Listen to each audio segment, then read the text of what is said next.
Hello, good morning Year 6, welcome back to another session.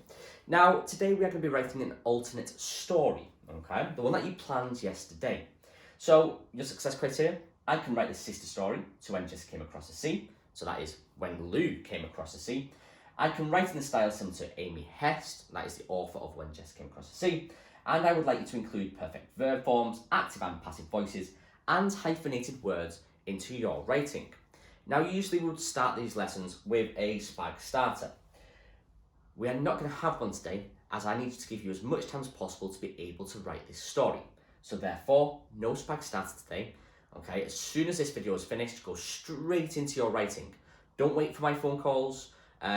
We will still be having Skype sessions this morning, but start your writing first, okay? Get into that writing and get going. It will take you a little bit of time this morning, because I'm looking for about 2 pages of A4 paper, okay? About 2 pages.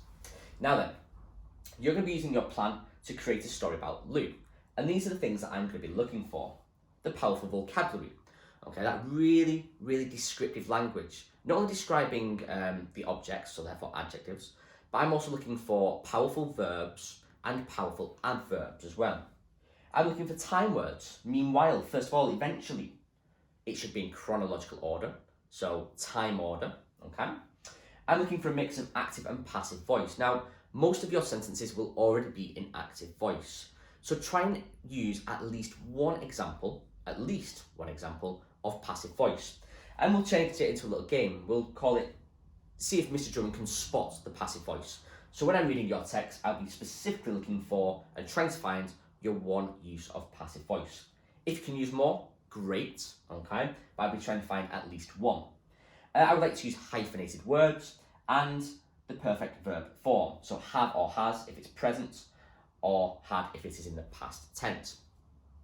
These are all things that we have looked at in the last 2 weeks, and I want you to start using them in your writing today, please, okay? So let's look at my example that I made this morning. Now, it's pretty good if I don't say so myself. And as I'm reading this, I want you to try and find the powerful vocabulary, the time words, the chronological order, well that's fairly evident there. Can you find any passive voice, any hyphenated words, or any perfect verb form, have, has, or had? So I'm going to read it, see if you can find any of these examples. Now, you can't copy this, but if you get some ideas, of course you can move this into your own ideas. So, when Lou came across the sea.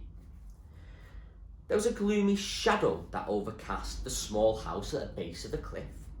The house was dilapidated and crumbled further with every passing day. The 2 weathered goats and skeleton chicken meandered aimlessly around the garden. This was not a house with a pretty garden, but one that could withstand a tornado. Bare walls concealed the love of a struggling family that was shown inside. Rain pelted sideways and was as cold as ice as it hit the faces of the silent townspeople. The rain had poured for days. The riverbanks were rising and the crops were likely to be flooded. Lou, a muscular boy of 15, was worried. Ever since his father had left to America, where the streets were paved with gold, he had been in charge of the household. Okay, so that is my start. Well, that is the start of my story. Now let's try and find those powerful vocabulary. Okay, well, instantly, gloomy shadow, that's overcast. Dilapidated, crumbled further with every passing day. Weathered goat, skeleton chicken, they meandered aimlessly. So it's not just adjectives that I've got in here, okay? I've got powerful verbs, not just the chickens walked around, okay? They meandered aimlessly. So I've got a powerful verb and a powerful adverb in there.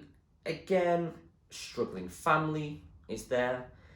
Rain pelted sideways. It's almost personification. I'm almost making it sound human. It's going really, really fast. Sideways.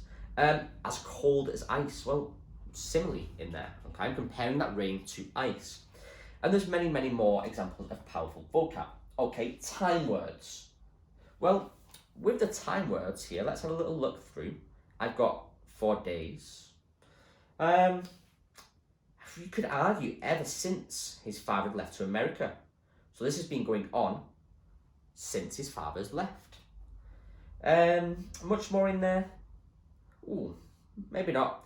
That's maybe something that I could make sure that I add into my later paragraphs. So I need to use a few more time words in there, okay? But not too bad to start with. It is in chronological order. A mix of active and passive voice.